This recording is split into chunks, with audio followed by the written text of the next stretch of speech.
Right, so we're back with a guest this week on the Itty podcast. Josh is here today, Josh Henry. So we're going to do a little bit of a music-based podcast this week. We're going to talk a little bit about kind of what's going on with COVID and how it's affecting the music industry. But before we get going, Josh, how about you tell everybody about your background in music just to kind of get us started? Yeah, sure. So, I've always been a fan, obviously. I think when people ask me how I got started, I usually tell them I'm a musician first. I think most people that start off in there, have love for music or played music.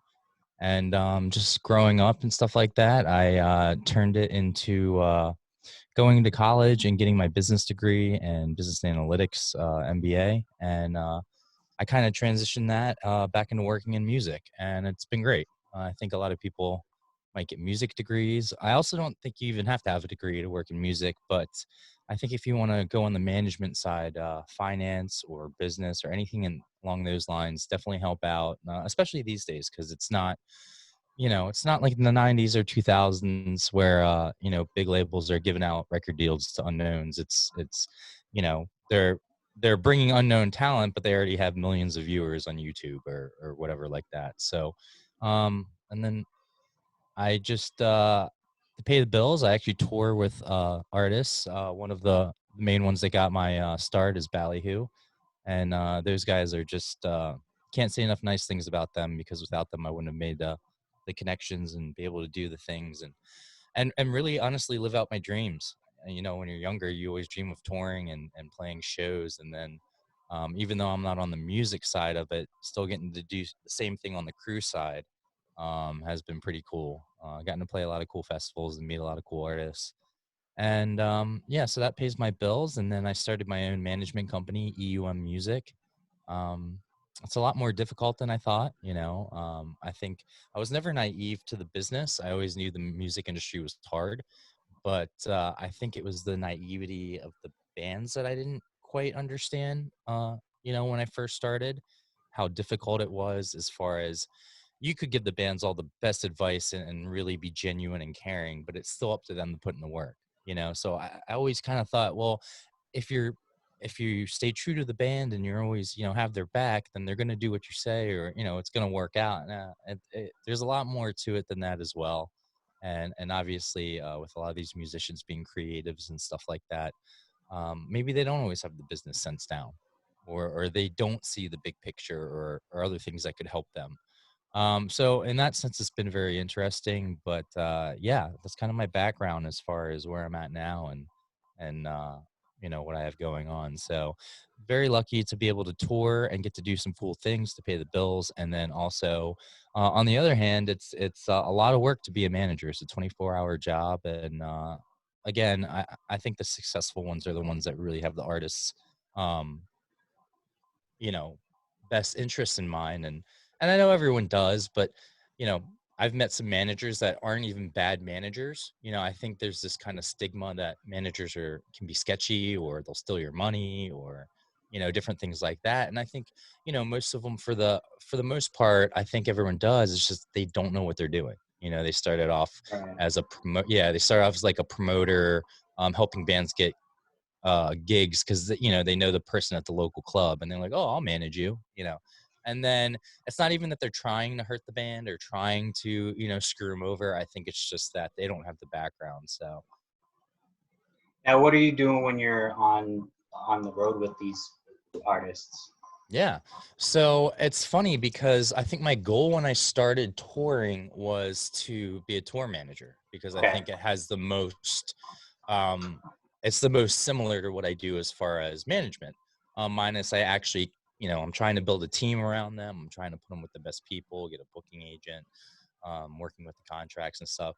So as a tour manager, you're still kind of working with the contracts, making sure that they're getting paid, making sure they're getting there on time. So it's almost like an everyday manager as opposed to a career manager. So that was my goal, and to get into that, I took the first job I could get, which was merchandise. It's pretty easy to get into. And on the other side, I don't think people realize how important merchandise is, especially now, where that's 80% of their income, I was gonna say is it's a big chunk, right? huge chunk. Yeah. And I think people think touring is, and it is, because you're getting paid for a show. But I think the misconception is that bands get money off the tickets, which is not true. So I think everyone's like, oh, well, can I get a discount? I bought a ticket, give me a discount on merch. Well, 85% of that ticket went to the venue. The 15% that might get to the band, depending on the contract, usually it's a flat rate. So it doesn't really matter how many people come to the door. They're still getting that flat rate. So it's not like they're going to get extra because you bought the ticket. And then, or, it goes to other things. You got to think they're paying us, the crew, how expensive that is to actually pay someone a living wage or pay someone well enough that they'll do their job well. You Right. could pay someone $10 an hour, but they're not going to do a good job, when they have to travel 8 hours, a day and be done at 3 a.m. and then get up the next day and do it all over again. Right. So, and then their management, booking agent, all these other things that factor into what gets taken out before the money actually gets back to the band. And there's really not a lot left. So having good management to make sure that you're getting everything you can out of that. And then again, on tour, it's I don't think it's as glamorous as some people think. So now with the internet, is it, I know that it makes it harder because there's so much content, like, constantly, that Mm-hmm. it's harder to kind of get your name out there as an artist. But it also might be easier to put content out there if you know what you're doing and if you're kind of good at it and you can maneuver social media. Like, I know a lot of different artists that have gotten big just based off one viral video or something like that. Um, so where does the management company come in, as far as, like, did you guide them as far as advertising goes, or how does that all work? So yeah, I mean, we're a full service, so I like to think that we can help in every aspect of what the artist is trying to do, whether it's marketing or the music side. It really is just to be a sixth member of the band to a degree, to have their backs, to be a mentor, to make sure that we're not working with people that are trying to take advantage of the band. So Yeah. in that sense, I think a manager should be someone that you trust and that has your back. Yes, they need to know finance and stuff like that, but I think it's the most important thing is that they believe in what you're doing and they want to be a part of it. But to answer your question, as far as sticking out with all the thing, on one hand, you would think that since it's so watered down and everyone has access to a computer, a microphone, whatever, podcasting, as you know, is blowing up. And with COVID, everyone and their mom has a podcast. So it's like, how can I stand out within the podcast world? Well, since there is so much watered down, I think if you, like you said, if you do a good job and you make it a quality product, then it actually is easier to stand out. I don't think it's any different than before. If anything, I think it's easier because you have more access. Right. And on the flip side, yeah, it's harder because there's more people out there. So again, it's just how can you separate? How can you be different? I mean, even with me, I held off doing a podcast for a very long time. So I was probably thinking about doing a podcast 5 or 6 years ago. Um, and a lot of my friends in the industry, in the music industry, already had a podcast. So I know other managers that had a podcast and were giving out management advice. I know bands that had lead singers or other people that have podcasts and they're giving out band advice and stuff like that. And I really just didn't want to be the same thing. And I knew it wouldn't be worth it because I wouldn't stand out as opposed to anyone else.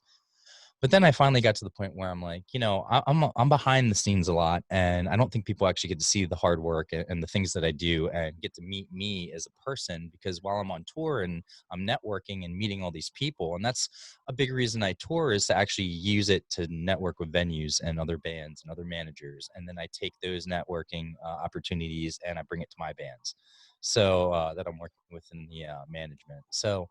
Um, but I don't think it's hard to stand out. I think it is at the same time. Again, it's just want to. This industry, especially, it's like the service industry.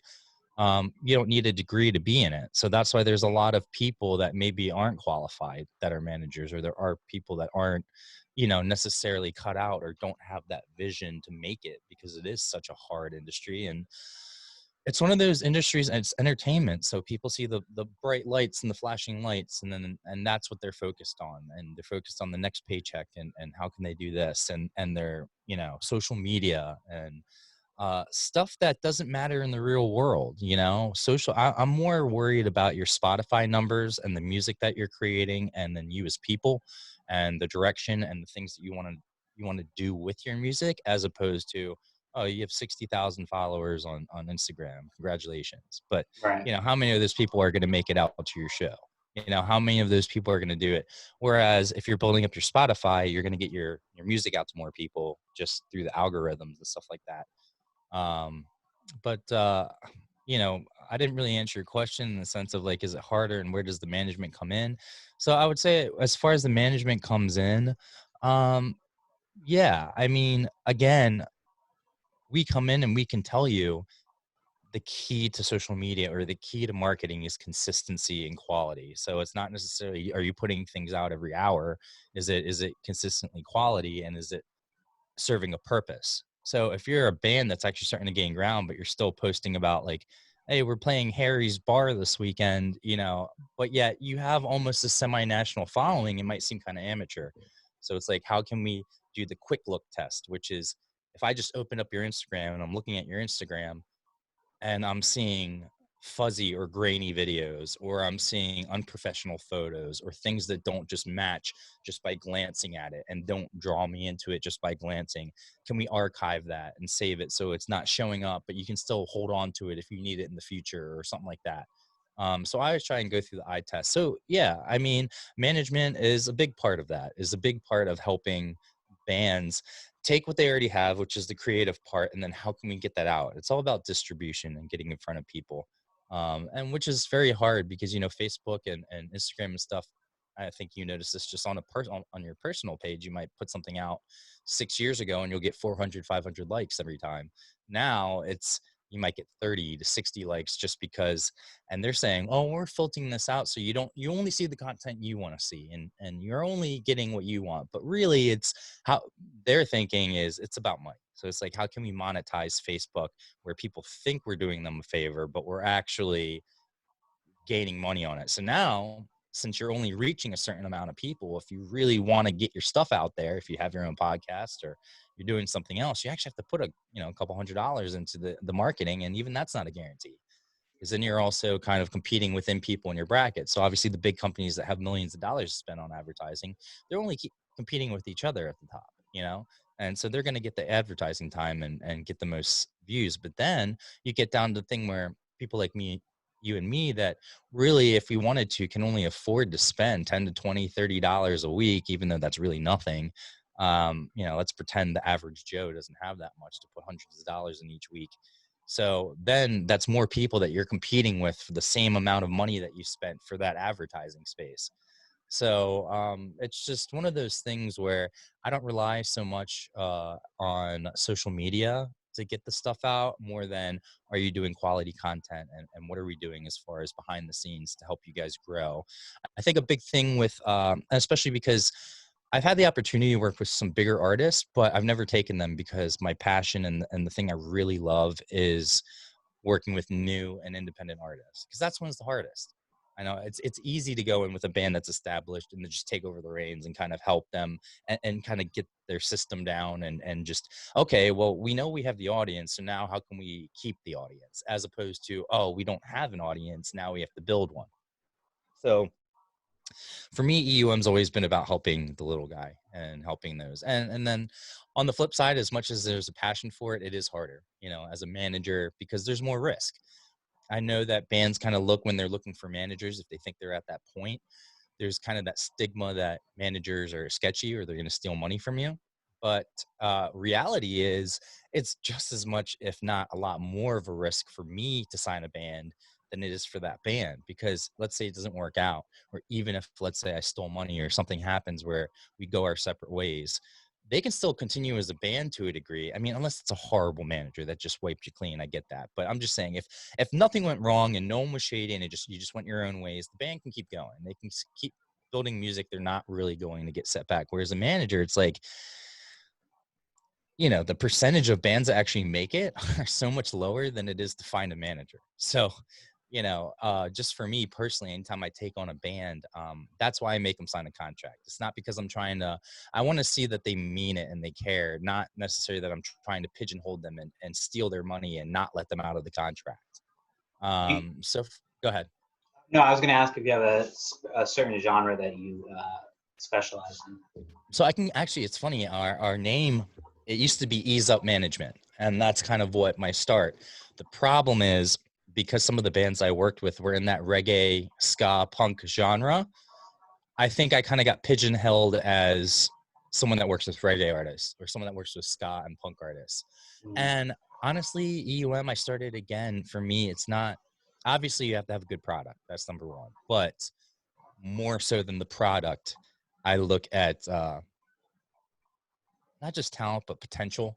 So when I see a band and I look at a band, I'm like, oh, they're good. And someone else might be looking at that same band and be like, oh, man, these guys are shit right now. Like, I wouldn't sign them. But I'm not looking at what they are right now. I'm looking at, well, what can they be 2 albums from now working with me? Right. If we work together, what can I help them achieve and where can they be? And is that a starting point from where we can actually do something, 2 years from now or 2 albums from now? Once we get to that point, do I see them being good enough that we can go off and actually make something of this and make a living? I'm sorry, I kind of forgot the question because I kind of rambled there for a second, or what we were just talking about, but no, it's cool. I was gonna say anyway. One of my favorite things to do is on Friday when new music comes out, is I fucking love to go through. I have a bunch of different music apps on my phone. I go through all of them, and I like to listen to all the different types of music that came out. So my question was, if you specialize in one type of genre. Oh, okay, that's what it was. Yeah, sorry. So no, I don't specialize in one specific thing. The biggest thing, of all that was, I look for good people because, again, it comes down to the hard work. So even if I've worked with bands. I don't really want to mention names because I don't want to throw anyone on the bus or anyone thinking that I'm talking bad about them, because I'm not. But just as an example, I've had bands where we've had a couple different labels looking at them. That's how good they were. And even though they weren't a huge, which is even harder because these days, again, you have to already have a following for most labels to even look at you. So the one band I had, man, they probably would have been the next Paramore. That's how good they were. They were like a grittier, heavier Paramore, but they still had the commercial sensibility and still had that. It was almost like a mix of In This Moment and like Paramore, but not so butt rock, definitely commercial and outgoing, but like grittier, kind of stuff. And they easily would have made it, but the problem is they never got to the point where I set them up for a festival where the labels were going to come look at them, and they basically canceled. And it was because their excuse was they couldn't fit the drum sets in the car. Because at that point, I had signed them as a duo, and kind of their rotation was fluid. But at the time to play live shows, they had the lead singer's boyfriend playing drums. The problem is that would cause friction within the band because, he would have to take her side because they're boyfriend, girlfriend. And so it seems like there's a lot of ganging up and different things going on, honestly. And then she also had kind of an ego for someone that didn't have any, recognition in the industry. I remember we were trying to get some stuff going and get their YouTube up. And I think one of her comments was, well, this didn't work for my last band, so I don't want to do it. I'm like, well, this isn't your last band. Has anyone heard your last band? Like, does anyone know who your last band is? So whether or not this worked for your last band doesn't mean it won't work now. And it doesn't mean that it's not a good idea. It just means that maybe you didn't execute it. Maybe you didn't have the same resources or music that you did now, which is, I'm assuming, why she's in a different band now. But the point is that you have both bands that have all the talent in the world, and then you have ones that you might not look at and think have the talent, but they actually do because they work so hard and they have the willingness to do the things that are necessary to be successful. And I think that's the key, really, when it comes down to the artist. But I don't work in any genre. They were, like I said, most of the bands I've worked with are actually in the rock or punk scene. And then more recently, I've kind of been working with some reggae artists and stuff like that to kind of expand. But, if you do rap, if you do pop music, if you do folk music, it's another genre that I think is definitely underrated.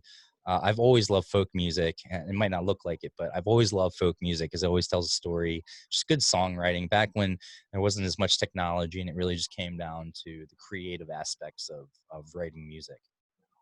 Yeah, James Taylor is one of my favorite like folk type artists, and my wife watches one of those. So you think you could sing shows? I forget what the fuck they're called. Yeah, or like The Voice type thing. Yeah. I'm like, I hate that he's on it because he's like such a good artist, but like, it's just all that stuff is just so commercialized to me. I like watching it to make fun of it, but I know it's super popular and it's not for me, but Right. anyway, let's talk rock for a little bit. Yeah, let's do it. Just because I don't I use lately I listen to mostly hip hop, and it's not because I don't like rock. It's because a lot of what I've listened to lately that's come out hasn't really. A lot of it's been a lot of the same shit. Like occasionally I'll hear something and I'm like, oh, this is fucking awesome, and I'll book it and then make sure that I put it in my music list. But I don't see a lot of that stuff coming out on a regular basis anymore. Is there like, am I looking in the wrong places or? Oh, what kind of artists are you listening to as far as rap? Because I'll be 100% honest with you, and I'm sure it's purely my age. I don't really listen to new music. And I know that sounds weird, and I know it sounds horrible as a manager because you're thinking, well, you should always be on top of what's popular and what's not. So I am. I am in tune, but that's why I have younger people working for me too. Right. But for me, 90s like 90s rock, rap, and the classics like 60s, 70s, 90s, and then even the 2000s, like the See, I love all post-hardcore that and stuff shit like too. that. Like I love all that stuff. That's when I think the best music is, and that's what I actually still listen to. So it's funny because when I asked you like, what kind of artists are you listening to rap, is that to me, to your question, yeah, everything sounds the same to me. Once they started going into the EDM after like the metalcore and the punk and the pop kind of wore off, and everything was pretty much EDM was the de facto genre at the time. Now I think that's kind of leveling off, and we're kind of getting back into a mix of instruments and electronic, where a lot of bands are kind of fusing a lot of the different things. And rock really isn't rock anymore. Like to me, rock was Nirvana, Foo Fighters, Chili Peppers, stuff like that, Metallica, Korn, even. And now rock is like Mumford and Sons. It's like Right. stuff where it's not. I've heard some good rock. It's not on a regular basis. Like when I was younger, it was just there was always good shit coming out. And well, you had just made a point that I wanted to say something about. Shit, it'll come to me in a second. But Yeah. as far as like new artists, oh, I remember what I was going to say. Yeah, so I listen. The problem with listening to so much, like for me, is I love listening to the old shit. It's comforting. I like to go back to it. I like to switch it up. I can't always listen to the same stuff, more than once. But I also Right. on Fridays, like when the new music comes out, I like to go and listen to it. Like Thursday night, I listen to it, and then I'll listen to it throughout the weekend, and I'll like decide what I want to put on my playlist because I'll do a weekly playlist. But there's a lot of you know music has to evolve. I remember being a kid, and you had talked about starting as a musician. I was a musician when I was younger, and I remember coming to the realization, like I always wanted to be a rock star. I was like, I want to be a rock star. I want to like sell out shows, do this, do that. And then I remember coming to the realization that like you have to somehow change up the music, because people are gonna want new music, and they're gonna Mm-hmm. want like a new sound, and the sounds that are current. I remember having that foresight when I was younger to be like, I don't have that in me to be like a music revolutionary and change up the landscape of music. Mm-hmm. So it is kind of difficult because everything that's been done has been done, but I do see I do search pretty regularly, and there is some good shit out there that's newer. Um, there's some stuff that I'll listen to that's just cool for the sound or the beat or whatever. But there's a lot of stuff with some substance that's really good out there too. Yeah, I mean, as far as rap goes, I'm really 90s rap and the old Yeah. rap, like original Jay-Z and stuff like that, and then like Nas, Common, Tech Nine, I love Nas Immortal is like my Technique. favorite. I Big like Nas I like fan. rappers that tell stories. The mumble, I Yeah. never got into the mumble rap. Even Wheezy used to be dope, and then he was like the king of mumble rap. Like he pretty much started, I feel like, all that shit. Yeah, he Uh, was kind of like he I his blame the mixtapes drugs were and the fire.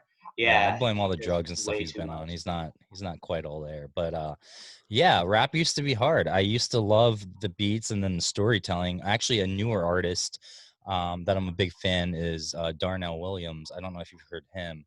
Mm-mm. But check out I don't know if you can share stuff where some people don't do it because of copyright, and I haven't uploaded any of my season 2 yet, which is all video where we can share screens and stuff.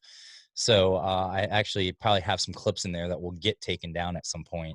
And I didn't even think about that. But Darnell Williams is a great. Check out the song "Ham." I just Yeah. recently saw it in a movie, and it was a good movie, and like music like that. And when you hear it, you'll see what I'm talking about. It's got the beat, but it's actually got the old school rap behind it too. So, and the lyrics are really good too. I think I'm a lyric guy. I think if you're a Yeah. musician or something, you've been a lyric guy. But yeah, I don't do any specific genres, and I would love to work with any artist as long as you are serious.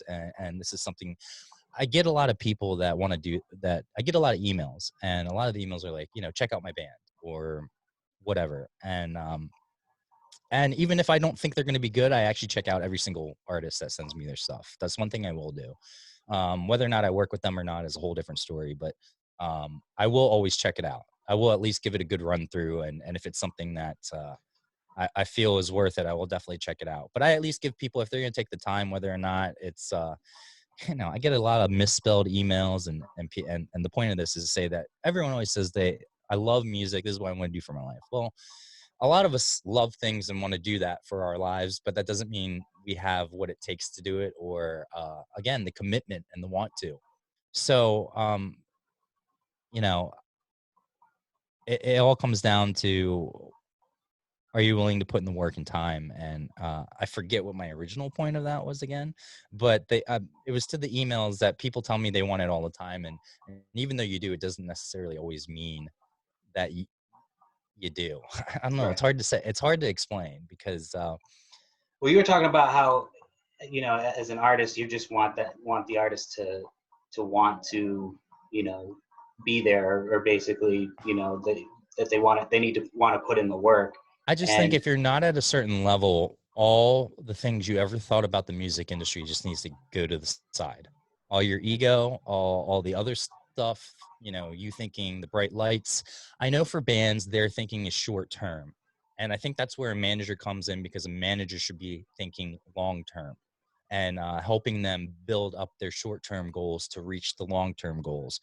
And bands think short term because it's money. So it's like, well, when's our next show, or what are we going to do? And then trying to think of, because the creative aspects is here and now, not, oh, we need to use each creative campaign that we do to build up to our ultimate brand goal, to connect with the fans more, which is ultimately going to bring our sales. And then how can we build off of that and keep going, but bands aren't thinking that.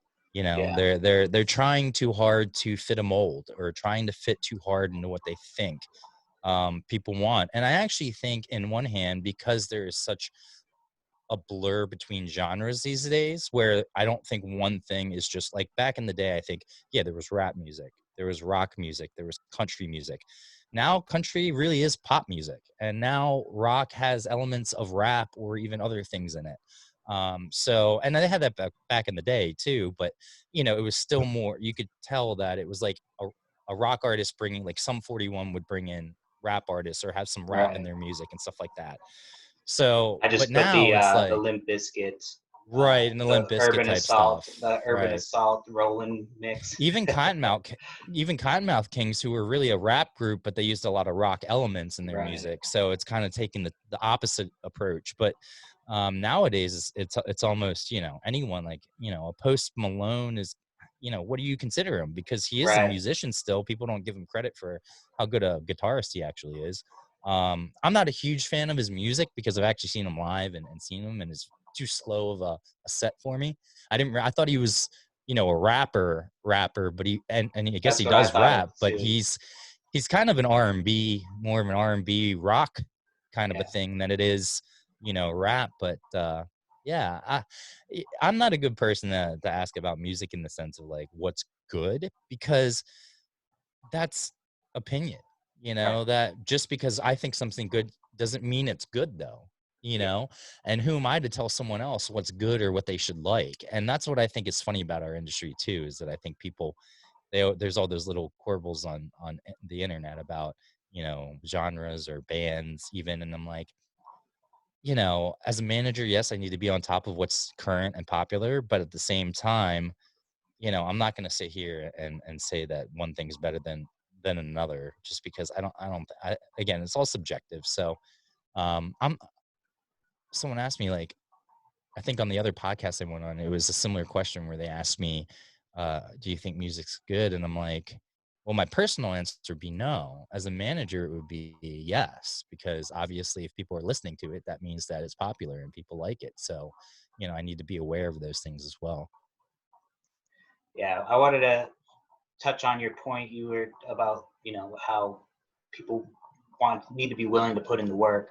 And one of my favorite rappers, Nipsey Hussle, who was murdered not too far, not too long ago. I can't remember if it was like last year or the year before. But he would say, you know, it's not a marathon. It's not a sprint. It's a I'm marathon. sorry. Did you just say he was murdered? Yeah, he was murdered a Okay, I couple didn't want to years say back. anything. Yeah. Okay, so first of all, I'm very sorry to hear that. And then second You of don't all, know who wow. Nipsey Hussle is? Have you never heard of Nipsey? I don't think so. And that You should just look goes into again. Nipsey Hussle, I man. will. He transcended. He was one of the newer rappers that were out there that you were like, that when he got killed, it felt almost like, not like, because I was very young when like Tupac and Biggie died, but it almost felt like it was like, man, that's like somebody who could Surprised have I haven't been heard of him on then. that level. Yeah, he got shot outside, and he was like a businessman. He was he was a Crip, but he was also good friends with like police Was he officers. Like down they would. south, but like mid south, Midwest or No, this was whatever? Or in no? LA. He was shot Okay. outside of his store. He owned a store, and somebody came up and shot I'm him. It was sorry. How like old are somebody. you? Me, I'm 31. Oh, so you're not that far behind me. So I'm surprised I haven't heard of him then, because if it was on that level where, you know, it shook people enough that Yeah, just you're start looking not up. comparing it, but you're talking about Biggie and stuff, I figured I would have heard of it. No, I've look never up heard of the Nipsey guy. Hussle. You'll start seeing all the stuff about him. I And mean, the name sounds familiar, but that just goes again to shows you how compartmentalized the industry can be too, right, and it really depends on your taste in music of what you listen to. yeah, Because even though I'm a big rap fan, I still have never heard of him. I yeah, now that you mention it, I do remember it, and I do remember, but I didn't listen to his music. You know, I yeah. couldn't name you a song if you No, asked me about once it. you You know, start listening to him, you'll go through and you'll listen to and I'll all. If you like a probably storyteller, recognize. Yeah, yeah, you'll start hearing some stuff that you recognize. But he was just so well liked by everybody. He was a nice guy, right, and it was like something stupid that he was killed for. I think somebody was trying to get a job or was trying to get on the label or something like that, and he said right. no, and the guy came back and shot him. But yeah, but anyway, he said it's not a sprint, it's a marathon, you know, and when you think about it like that, you know, with anything, with podcasting, like when I first started podcasting, I thought, you know, it would be something semi easy. But now that I've done, I'm almost a year in, it'll be a year in July. And I'm just now starting to make the transition to video and like just all the stuff that I've had to learn. And because I didn't know any of this stuff, I was in sales last year, you know, doing a job that I hated, Hmm. making good money, but it was just I hated doing it. And so, you know, with everything that's been going on now, I've kind of found my groove with the podcast and with my side hustles and shit. And it's just a grind with anything, just like, you know, music with podcasting. A lot of people see the finished product and they're like, oh, musicians have it easy, you know, they just have to show up. But like I used to do stuff in studio work, and just the amount of times that you had to record something. And recording in the studio was one of my least favorite things to do as a recording artist. It just wasn't fun for me because it was just tedious, and you had to keep doing it over and over and over and over. And it was, yeah, it was bad for me. Anyway, I know some people love it, but for me, I hated it. Yeah, I mean, I don't know. For me as a musician, studio is always the best part.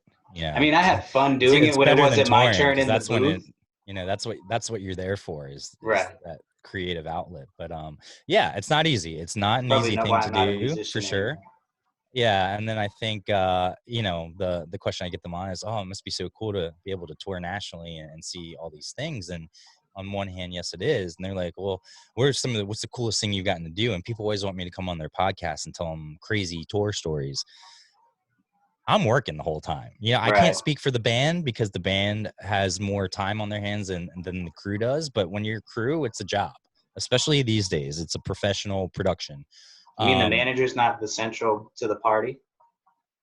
Well, as the management, but I'm talking about as far as the crew goes. No, I'm just joking. Yeah. So, we are, again, we're traveling for 8+ hours a day. We're getting to the venue.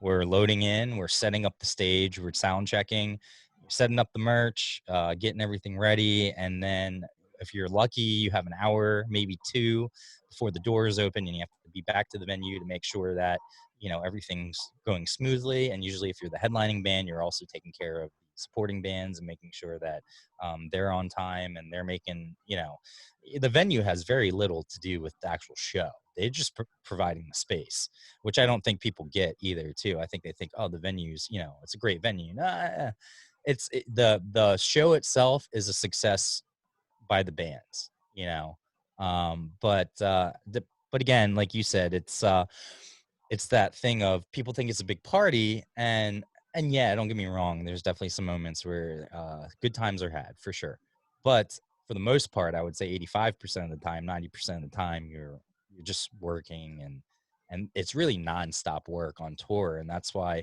it's funny. It's like, what do you get to see on tour? They think we're stopping at the Grand Canyon, taking pictures and doing all this other stuff and seeing all these amazing, historical sites as we're traveling through cities.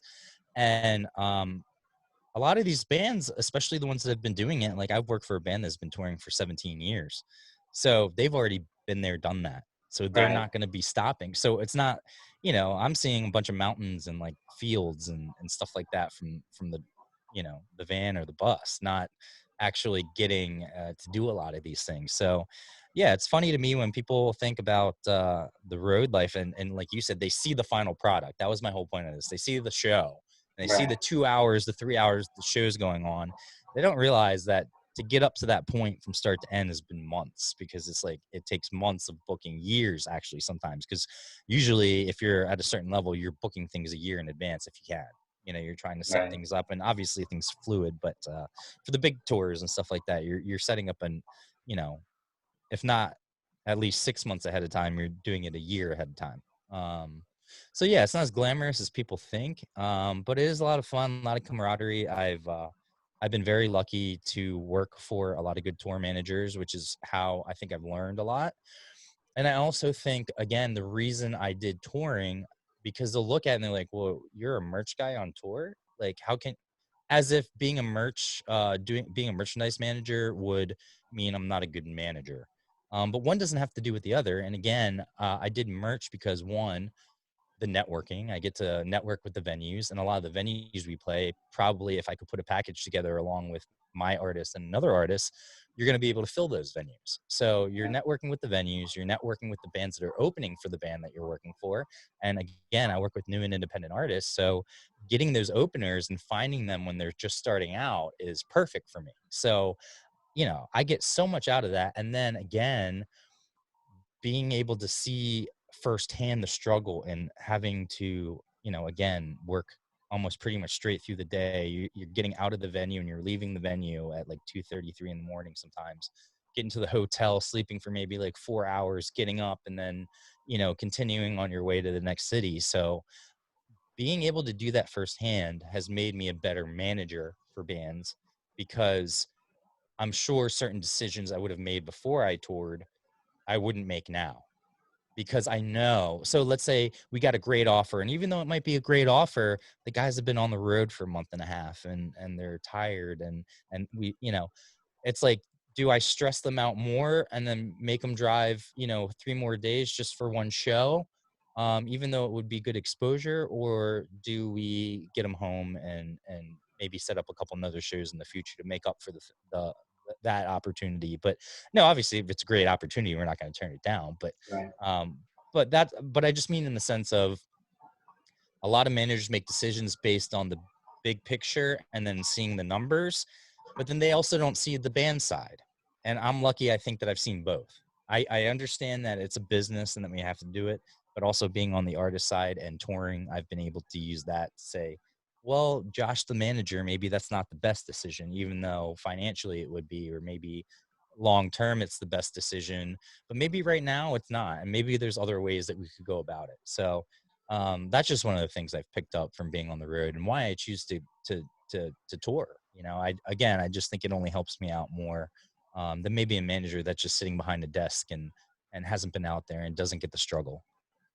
How do you think touring is going to be affected with everything going on with COVID-19? And do you think people go back to concert venues like they did before, or what do you think about all that? So obviously they're not, but there is going to be a time where everything's back to normal. I have no doubt, and I'm hoping it's going to be next year. If you want to be realistic, to me, I think the rest of this year is pretty much shot. Yeah. I don't think we're going to have normal touring, and even if they open up venues and they have limited access for public things, it's still like, I think there's going to be another wave coming in the fall, in August, just because to me, I think on one hand it was made a bigger deal. On the other hand, I think people aren't taking it seriously enough, because even though it might just be a flu bug, it's a different flu bug that we haven't seen. It's Right. able to change. It does prey on weakened bodies and other things like that. So even though it might just be the common flu, just a variation of it, and there will be vaccines and stuff eventually to where, we can look in the past, SARS, all that other stuff, and different things like that, and it's very similar and different. And the problem is nowadays you don't know what to believe. You don't know what stats are true or not. So even if you're looking at a reputable site, that doesn't mean that the government page was correct. Even we know that China is not giving us the correct numbers. We know that's not a fact. They're kind of downplaying it. And then we also know that the America, our numbers don't really show everything that's going on right now. So all this call to open up things so quick, I respect everyone's opinion. I'm somewhere down the middle as far as politics go, even leaning more towards the Republican side as far as policy or as far as like business goes. But as far as socially, I'm a Democrat. I believe in treating people with respect. I don't care what color you are, all that other stuff. On one hand, I don't want my future kids to have, I never had bomb or shooting drills. We had the tornado Right. drills where we would go under the thing, or fire drills. I don't even think once, even in high school, did I ever have an active fire shooting drill ever. Even though there were shootings, even though there had been shootings before, like we never had to do that. Now it's become something where it's commonplace and it's scary. I don't want my kids to grow up in that. At the same time, who are you to tell me that I can own or can't own a gun? Right. I'm also not the type of person that thinks having a background check is a problem, because I've never committed a crime. So, the people that are complaining about it, that goes back to ego. It's like, well, you can have your gun. How many guns do you need? Like, do you really need an AR-15 to protect yourself? I saw Like, a you're a picture. man, but you can't protect yourself with a pistol. Like, come on, So on one hand, don't tell me I can't own a gun. On the other hand, stop being ridiculous. But the whole point of that is, I think, what was I started getting politics, but I was trying to say that like I'm somewhere down the middle, but what was the original thing that we're kind of going over? We're talking about COVID and the touring Oh, so industry, are we and going to then get back to, I apologize. I'm like ruining your no, podcast because, this is the we're, podcast. yeah. I usually get high before, and like so Hmm. it helps to be all over Right. the place anyway. But, yeah, so as far as getting back to normal with COVID, yes, we're going to get back to normal. No, things aren't going to be the same short term, but I think a good point I want to make, though, along those lines, is that it's sad that a lot of the bands I've worked with in the past, or that I ended up going my separate ways, I would preach, even though I said social media wasn't as big a deal as like Spotify and stuff earlier, that doesn't mean it's not important either, because that's your branding. That's how you're connecting with the fans. That's your chance to show them and connect them and direct them to your website and the other things in your merch that are going to build up and bring in money, instead of specifically using that to promote your stuff. And it's sad it's taken COVID-19 for them to actually consistently post stuff and come up with new ideas and really step up their social media game. Because there's a lot of bands that it would be like pulling teeth to get them to actually clean up their social media and do a good job with it. Now they're actually doing an okay job, but even still, that's not enough. And I wonder once this is all over, are they going to go back to not posting? Are they going to, and with all this, who knows what's going to happen in the future? So I do think it's going to change in the sense of, I think like the online, concerts and the different things and different The weekly stepping IG outside of the battles have been box. cool. Yeah. Well, once touring can actually happen again, there's nothing like live music. So it's not going to replace it. But I think, and I would hope that maybe this has taught and gotten some of these bands in the rhythm of having their social media on point and doing more at that, so that when they are touring again, this continues. I'm hoping. But so yeah, nothing's ever going to replace live music. So I'm not saying that maybe we're going to go all virtual and tours you're going to pay $10, just like movies, how you go pick up movies or go see a movie. Now you're renting on Netflix or renting on Comcast and doing different stuff that would be similar to where instead of going out and seeing a concert, you're at home renting the concert. That's never going to replace live music, but maybe instead of having, for a mid-level band that has to make money, and instead of having to travel and pay for hotel and gas and do a weekend regional tour, they can now do a donation only. And if they're averaging even $5 a head for people watching the stream in multiple cities, they might actually make more money and be able to supplement that instead, and again, just for that one weekend, or maybe for that one thing, or for a special event, or if they're trying to raise money for something, instead of just saying, oh, support us, here's our GoFundMe. It's like, hey, we're having a free concert.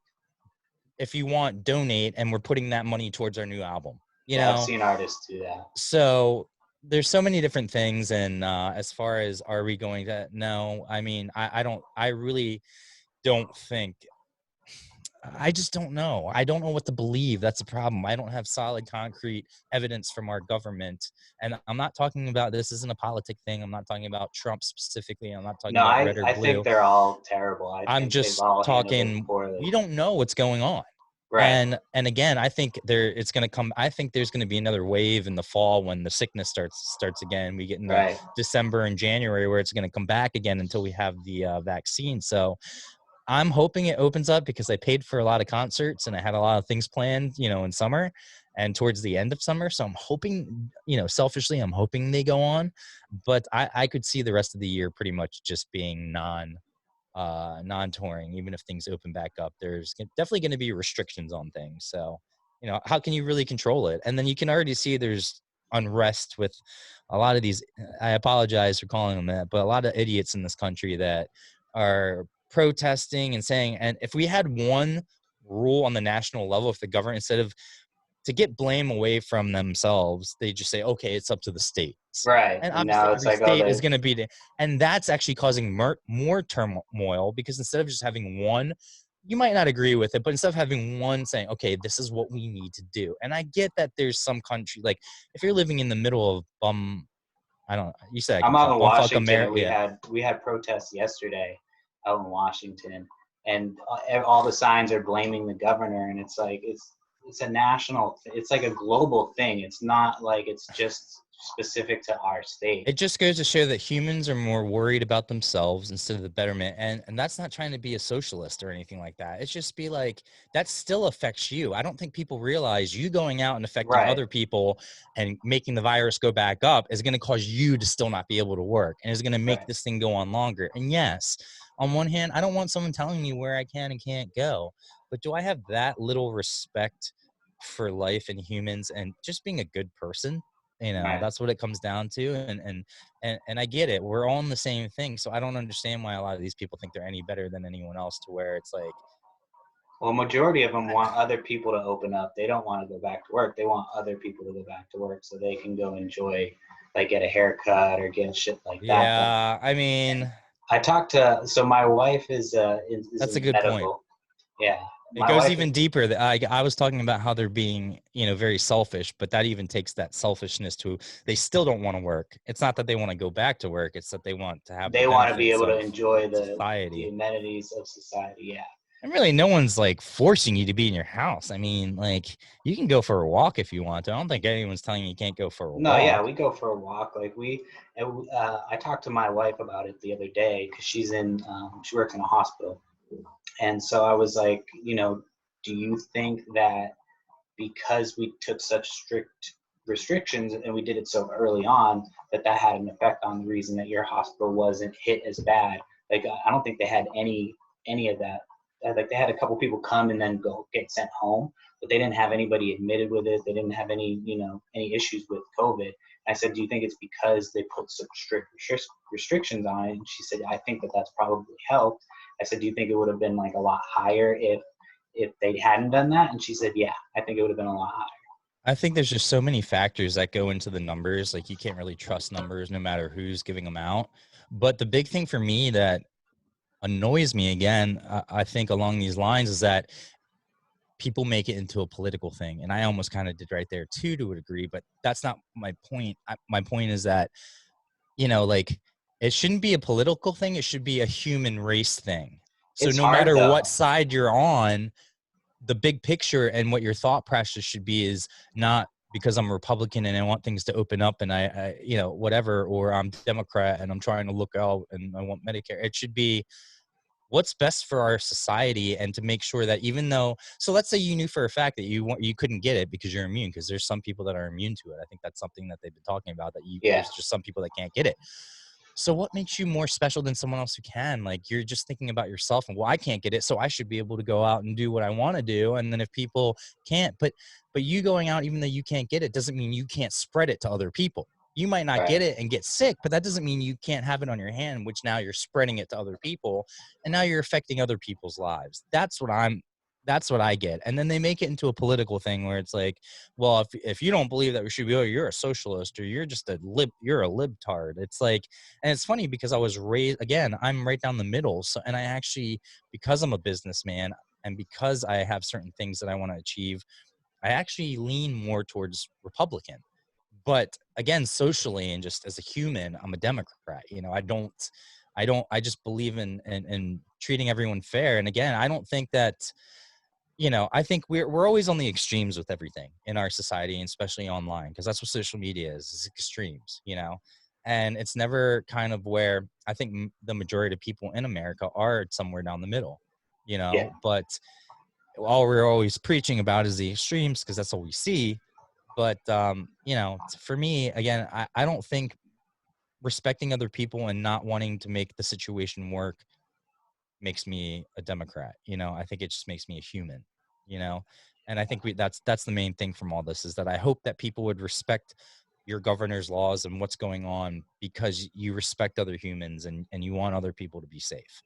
Well, it's not even like our state has a plan and they have it like on the website. You can go up and read the plan. It's not like they're like, yeah, this is just going on indefinitely. They're like, no, this is the plan.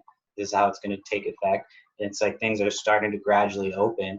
And the weekend that they started to open stuff up, there was a protest. It's like, well, what are you doing? But I was going to say, it's stupid to protest opening things to a degree.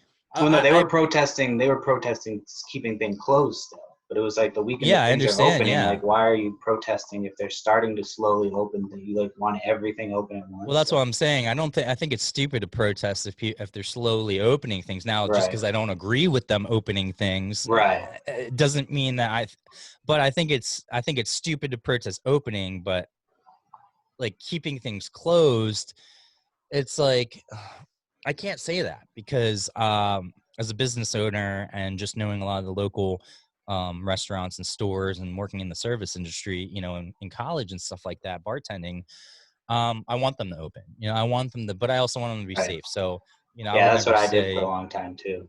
I just don't think that, I just think it's stupid that people are protesting things being closed, right? Is that what you're saying? Like, still, like all these people making a fuss that we need to open these things up. I agree and I disagree.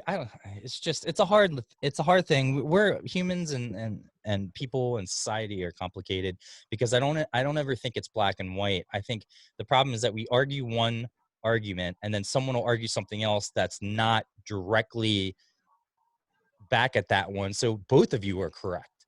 In like a different situation, you would be correct. But in this situation, I'm correct, so but that's not what's going on here. And then we kind of lump it all and make it general to where then it's becoming you're either on this side or that side, where it's like, you're not wrong and I'm not wrong, but it's just a matter of, we don't really have the ability as humans to accept the fact that there can be more than one right answer to the same Right. problem, you know? And people don't like to change their minds on stuff. I'm like you. I'm like more right down the middle, and you know, I in most of social issues I lean more left, and then on certain issues I lean more to the right. It's just it depends on the issue. I'm more policy over the person, and I feel like it's more evident right now with the whole Joe Biden thing.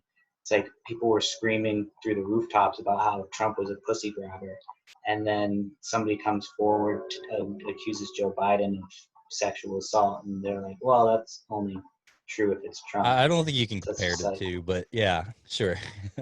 what do you mean? I I mean, I've never, I just think they're talking about him putting, quote unquote, putting his hand too low on someone's back. I mean, Well, or no, they're being talking about uncomfortable. him like sticking his fingers in a woman. That's the newest thing is like that they're talking about that she came forward and that her mom called into Larry King like years ago in the 90s, and I'm not saying it's true or not. I'm just saying the whole aesthetic of the way that it looks bad being that for people Well, let screaming me get about. this straight. First of all, I don't like Joe Biden. I think it's Right, I another don't like it's either. another fucking same old Democrat Right, bullshit. The same thing that the establishment. Republicans have been doing. You know, I never thought Bernie was the answer, but I thought it was the step to get away from that. You Right, know, because he's too social for me. Now, right, I do believe people need to have access to certain Medicaid. Like that doesn't mean I don't want people free Medicaid for everyone, but I think you should have access to affordable, and then people like me that want to spend more money and get better, you know, I should be able to have that option too. I think community college should be free because I think that benefits everyone, you right. know, but that doesn't mean all college should be free. No, like, you know, that's not how, because I paid so much money to go to college, and now you're just suddenly going to give everyone free college. No, that doesn't fly with me. So again, I'm down the middle. I'm actually more towards the Republican side. But here's the thing. Again, when you know you're saying, well, you're kind of lumping them all together, and how do we know that's true? We don't even know it's true. You just said it yourself. We don't No, I'm know, not and they saying came it's true. I'm forward, just and saying that there's credible, like it's a credible sexual assault, like allegation, as yeah, again, opposed but we to don't know it's true. But we actually have Trump on tape saying he grabs women's pussy and it's okay and all this other stuff. So it's like, right. I'm until just I saying see the actual, the aesthetics of how it looks. Like I don't like either of them.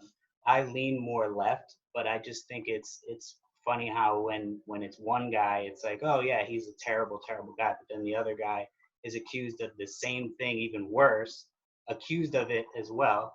And it's like, well, no, he wears a blue tie, so because you're looking at the person and you're right. looking at their track record, and Biden's not out there. So behind the scenes, he might be But no, just as bad as there's Trump. more allegations than just that one. There's Let's get past multiple the ones. allegations, because that's my point, is you keep bringing up allegations. You know, you Right, keep but bringing up all these things. Trump was never convicted of sexual assault. He was talking about it on a hot mic. So it's like it's Yeah. not like it's pretty similar to the same thing. It's just I don't see how it's not the same thing. Being credibly I'm going to accused of by a respectfully woman. agree to disagree, in the sense of, I just think, again, it goes back to, you look at the type of people, and it's like, Well, let's just a look at, year ago, Biden was talking about believe all women, no matter what, and now he's like, no, we don't do that anymore. Only if she's been fully vetted.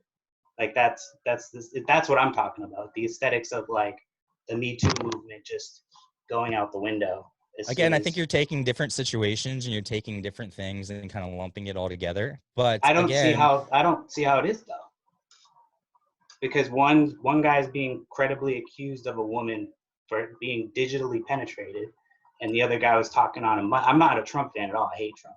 I'm just saying that it's the same thing. If not, one might be worse than the other because they're trying to lie to you about okay, well, again, I started to try to say before, was that I'm not a Joe Biden fan. it. Right. So, you know, me saying, you're kind of making it seem like I'm making excuses for Joe Biden. No, I'm And not. I I'm get, just trying to see how it's different. That's what I'm just well, I'm trying to trying to see. get to that. I'm trying to say that uh, Trump's out there saying, like, you know, from his comments saying, you know, you just grab him and put, it shows he's the type of person that, you know, doesn't care. Like, he's okay with, to him, doing that is not sexual assault. It's fine. Like, Right, so but we that's know who Trump is. That's who Trump's a bad guy. right. We That's know my that. point. That's why I'm But saying they're it's trying like to we sell us know. Biden as if he's a good guy. That's my problem. Is if Yeah, they're trying to sell us that's why like, people. You're okay. You asked me if you let me finish. You asked no, me go for why it. is it different. It's different because we know Trump's like that, so Right. it doesn't matter. Joe Biden hasn't been seen like that, so that's why it makes it different. But the problem is that you think I'm on the opposite side. I agree with everything you're saying. Right. No, So I'm not what I've trying to been be trying to get confrontational. to, is that I don't think it's different. Right.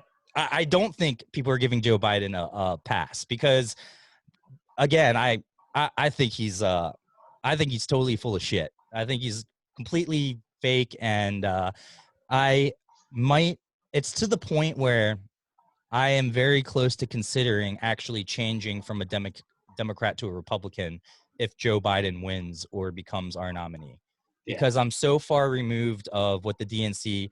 Trump is our president right now, and the only person I blame is the Democratic Party I'm on the for him same being page. Yeah. in president, because they tried to shove Hillary down our throats again, and that's the difference. Why I kind of say socially I'm a Democrat, because I think Democrats are able to stand up, most of us, and say, okay, even though she's a Democrat, I don't agree with what she's doing. And I think most of us did by saying we support Bernie over Hillary, even though that doesn't mean that we think Bernie's the best candidate. It's just that we don't want that same bullshit.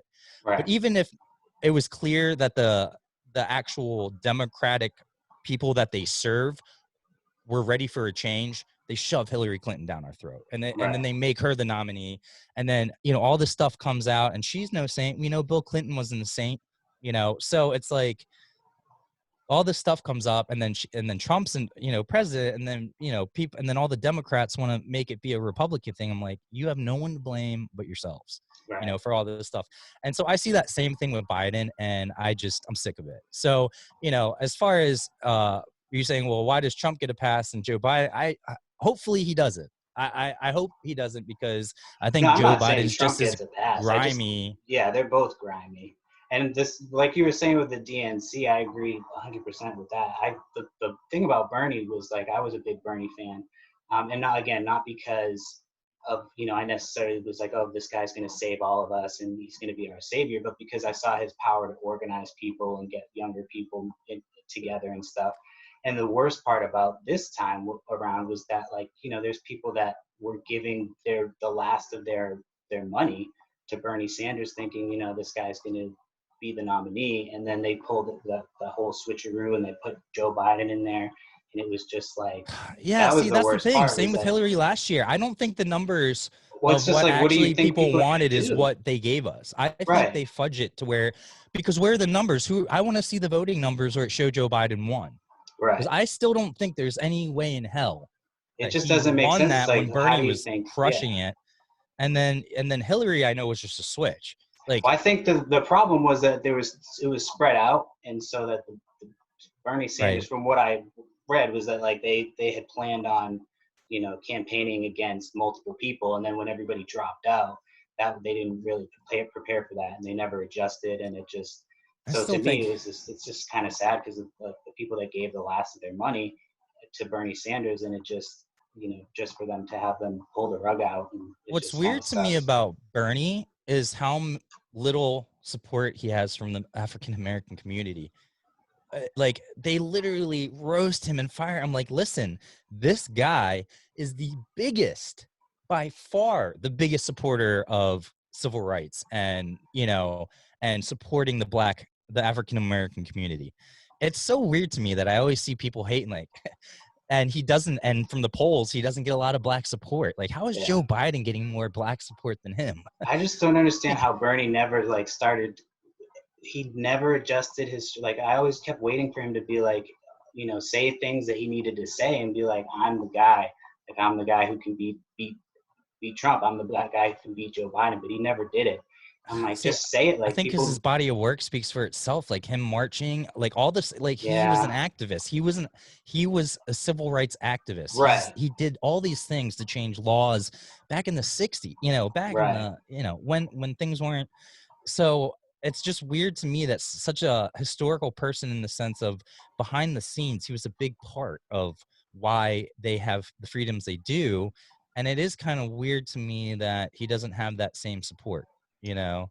Well, part of the reason too is like they don't cover him in the like CNN and MSNBC, the far left, like I don't like any of the news from those stations, just because I feel like they're all establishment news.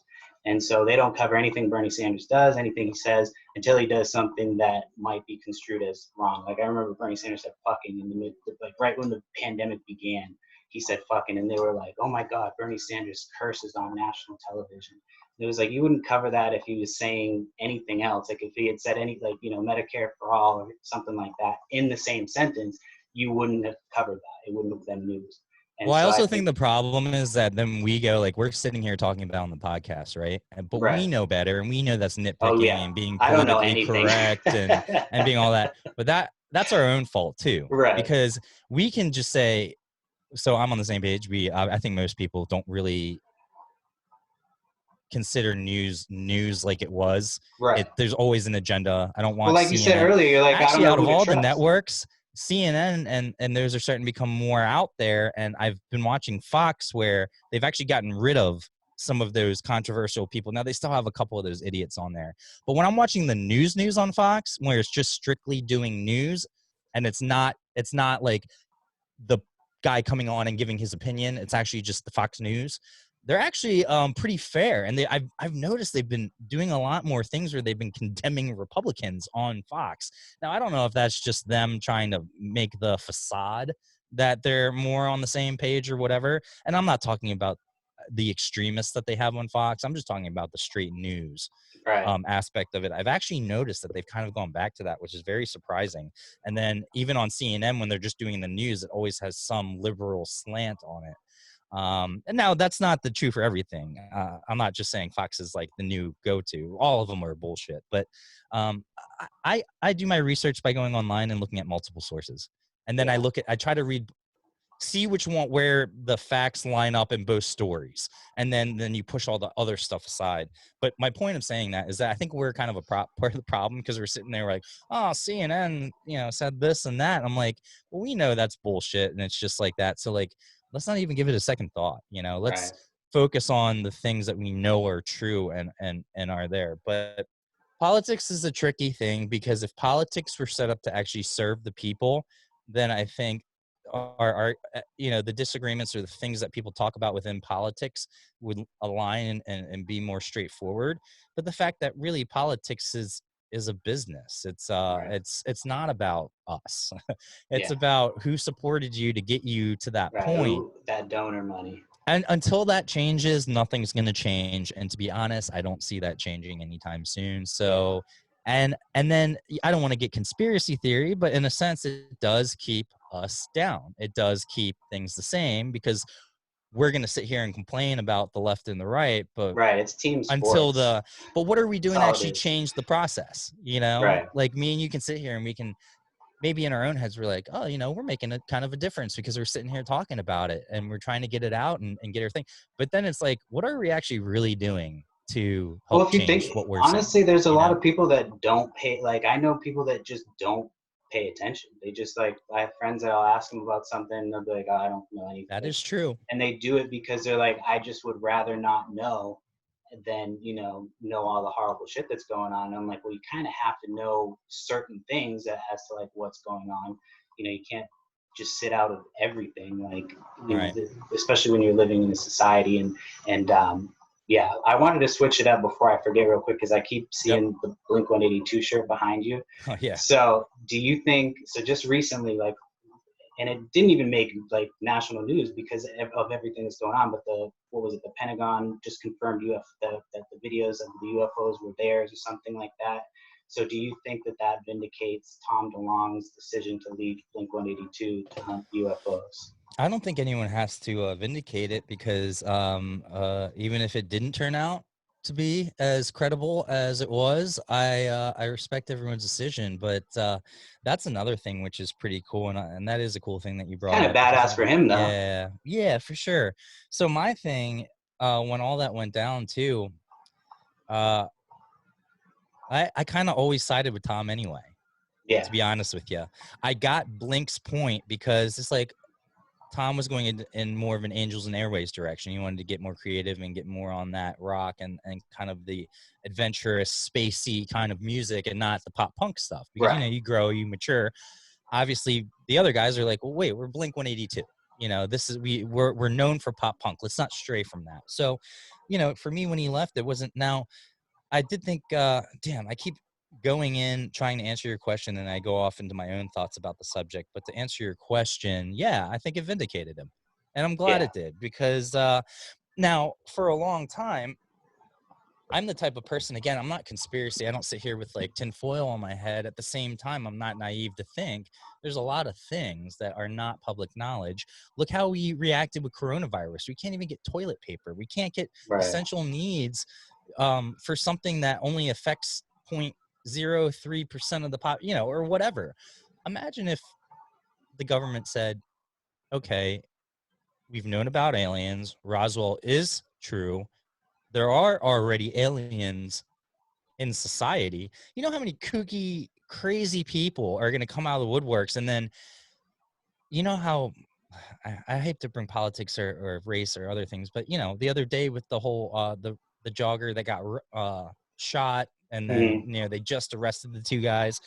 Imagine how many people now, the crazy ones, that would be like, wait, is this guy an alien? I don't even know if he's, and then just starts randomly shooting people because they think they're aliens, or Right. you know, you don't know, or that there's this big conspiracy, and then you know people are going to start buying up arms, and the grocery stores are going to go out again. So you know, I'm not naive to think there's certain things that we can't handle as a human race. At the same time, do I think it's a distraction from what's going on with COVID to a degree? I feel like nobody even talked about it. I feel like it was like just there one day and Yeah. people were like, So that's on not one hand, news. maybe they're putting it out there because there's all this stuff going on, so it's less of an Right. impact. Like if Imagine you if think this about hadn't that, been like going if on, 20 years ago, if they were like, that would yo, have been the Pentagon number one. confirmed.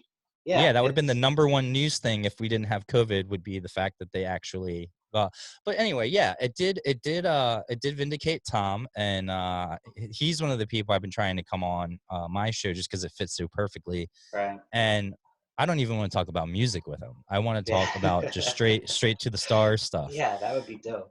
Tom did it the right way. So, you know, back when he did it, he was reaching out and it even confirmed it. Now, it's funny because you say recently because they just confirmed it recently, but I feel like those videos have been out forever Those though, videos have been out for a few for like years. I 5 think years or they something just like that. claimed ownership And they is what it just claimed was. Yeah, I ownership. think Yeah. that's what just happened.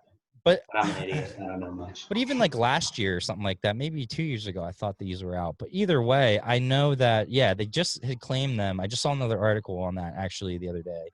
And yeah, it vindicates Tom, but he also did it the right way. He didn't Right. just put on the tinfoil hat and say aliens are real. He actually reached out to people and said, look, I've done my research. I understand the significance of security and other things, but here's why this is important. Here's why disclosure is important.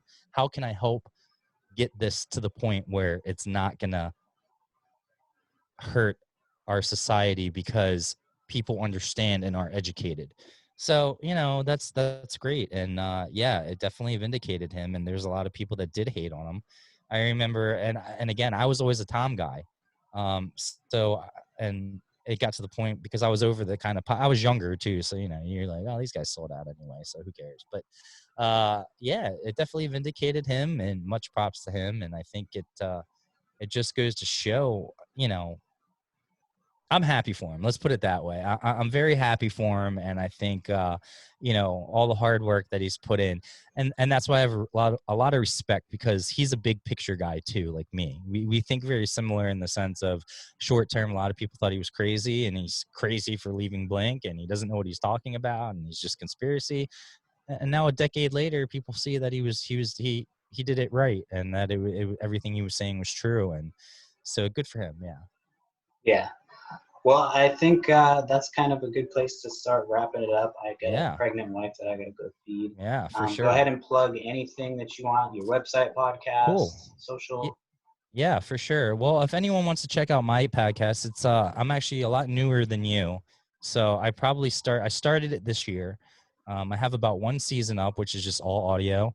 Right now there's about 9 episodes in there.